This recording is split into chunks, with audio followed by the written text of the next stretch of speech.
Hi, Sally Hurst here with some paper thoughts. I like working on paper. Okay, this is a piece of Huile paper that's been taped just to a piece of ordinary cartridge paper, and on this I'm working with oil and cold wax medium and other media. The reason why I like working on paper is it keeps me loose and free. It also means that if I have a section of a large sheet that I like, that piece can be glued onto a panel. Okay, and some artists, I tend not to do it because I don't frame my oil and cold wax behind glass, but some artists, when the work is finished, enjoy peeling off and getting a nice edge around their work. Okay, not something I do, but plenty of people like to do that. Okay, so paper is a nice thing to work on. However, it's not cheap. The paper that most people are using for oil and cold wax is made by Arches or Arches, depending on how you pronounce it. Arches is a village in France where they make the paper. So it's Arches Huile, Arches oil paper. And the current price in the UK, if you can get it, because they're often out of stock, is around £6 for a 56 by 76 centimetre sheet. Okay, which is fine. But let's think about what the alternatives are. I have used watercolor paper and that works fine, but you do need to gesso it.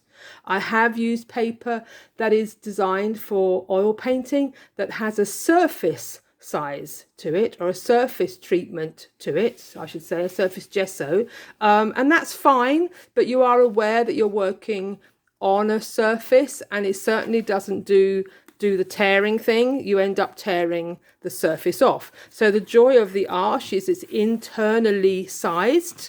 The surface is quite absorbent. It feels like watercolor paper. It behaves like watercolor paper, but it's designed to take oil paint. You can't just go straight onto watercolor paper with oil paint. The oils in the paint will eventually rot the paper. But you can use watercolor paper if you gesso it. But again, you've got a surface, okay, which you may not necessarily want. So the search was on, as always with me, and mainly because Arches was out of stock. And I found an alternative, and I'm going to try it out over the next couple of weeks. So this is the Arches Huile.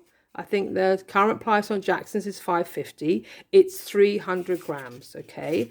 So that's what it is. It has a lovely watercolory absorbent surface or texture. It's lovely. I like it. It's $5.50. This is Fabriano, and I use a lot of Fabriano papers for my printmaking. So Fabriano is a top brand, and I highly recommend them. And they make a paper called Pittura, which is internally sized for oil painting. And this is 400 grams. It's stiffer. Okay, it's another 100 grams. It's thicker. Okay, it's 50 by 70, so about 5 centimeters, a couple of inches smaller all the way around, or an inch all the way around, I should say. Look at the price. Look at the price. $1.99.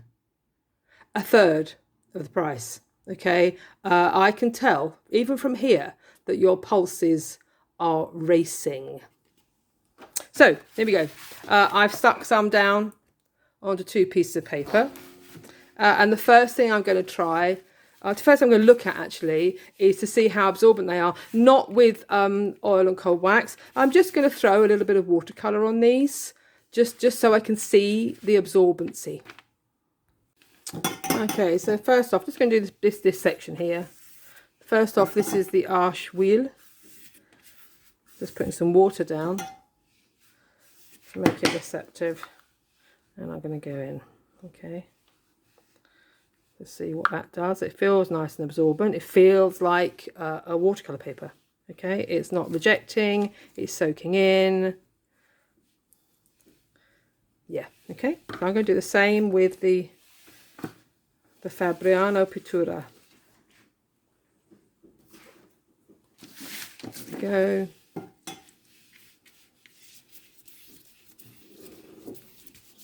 It does feel slightly smoother. But to be honest, oh no, that's really absorbent. Wow.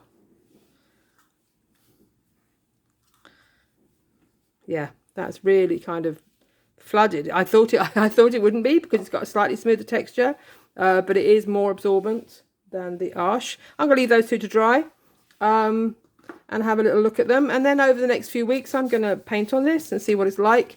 But to be honest, if it can take oil and it's happy to take oil, that's a really strong contender for the Arche. Another thing I'll test as I'm doing that is how it tears. Okay, so when I finish this, when we take a section off to see how the tape, whether or not it tears, because that's the last thing you want. If you are an artist who like to have that nice white border to frame them behind glass, then you're not going to want to mess it up at that stage. Okay, so I'll do a test for you on that.